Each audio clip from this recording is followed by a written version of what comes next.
you're going to be. That's a better than a story. Don't you know they're all about you? Why not sit down for a chat? There's so Mr. Man everywhere. You must not lose your friend, Mr. Man. This is the sad story of Mr. Bump. The trouble was that Mr. Bump just could not help having little accidents. If there was something for Mr. Bump to bump into, he'd bump into it all right. For instance, if you were to see Mr. Bump walking down the street in your town, and if there happened to be something to bump into down that street, then you know what happened, don't you? Bump. He lived in an extremely nice home, but even then, he couldn't help having those little accidents. Mr. Bump was just the same at home.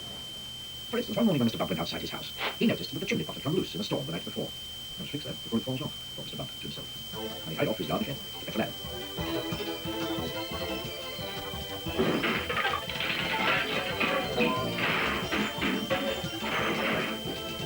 It was a very long ladder. Mr. Bump walked up the garden path with the ladder on his shoulder. He turned the corner of the garden path, crashed with the living room window. Oh dear, thought Mr. Bump. And he turned to see what had happened, crashed with the kitchen window behind him. Oh dear, thought Mr. Bump again. And he rested the ladder against the wall of the house so that he could climb up onto the roof to mend the chimney pot, crashed with the bedroom window. So you can see how Mr. Bump had his little accidents. Mr. Bump had many jobs, but somehow never seemed to last very long. As soon as anything got lost, or broken, or splintered, chipped, or snapped, or cracked, or torn, or burst, or wrenched, or crushed, or split, or slit. Guess who got the blame? For instance, Mr. Bump worked on a farm. Little bump here, little bump there. Here comes another bump here, oh dear. It's a painful way to spend your day, bumpity bump. He tripped over the farm dog. Split the milk. The farm cat lapped it up. For instance, when Mr. Bump was a postman, he got his head stuck in the pillar box. Then he went to the fire brigade. Come and set him free.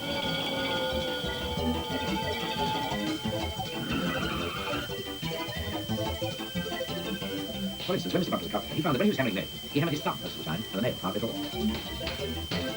Ouch! In order to recover from this series of rather unfortunate happenings, Mr. Bump decided to go away for a holiday. There, he could think about what sort of job he could do, where he would be such a nuisance to everyone. So, he set off to the station to catch a train to the seaside.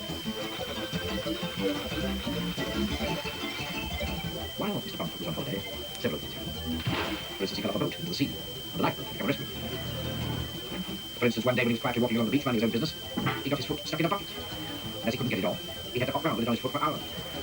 And as he hopped along the beach, he hopped straight into a large hole that somebody had dug. He had to stay there all night because he couldn't climb up on his own. However, despite all these little accidents, Mr. Bump enjoyed his holiday. And when he was there, he had a splendid idea about what sort of a job he should do. It was quite the best idea Mr. Bump had ever had. An absolutely splendid idea. And now, Mr. Bump works happily for Mr. Barley, the farmer. Mr. Barley has a rather large apple orchard on his farm, and that's where Mr. Bump works. Mr. Bump's job is picking apples. But he doesn't use a ladder to climb up the tree to pick the apples, like other apple pickers. Oh, no. No, Mr. Bump has a much better way of picking apples than that. He just walks about. And before long, Mr. Bump, being Mr. Bump, walks into a tree. Down falls an apple. And Mr. Bump catches it. This makes the job of picking apples much easier. Mr. Bump is very pleased about his new job, and Mr. Barley is very pleased about his new apple picker. So, you see, the story of Mr. Bump is a sad story after all, is it?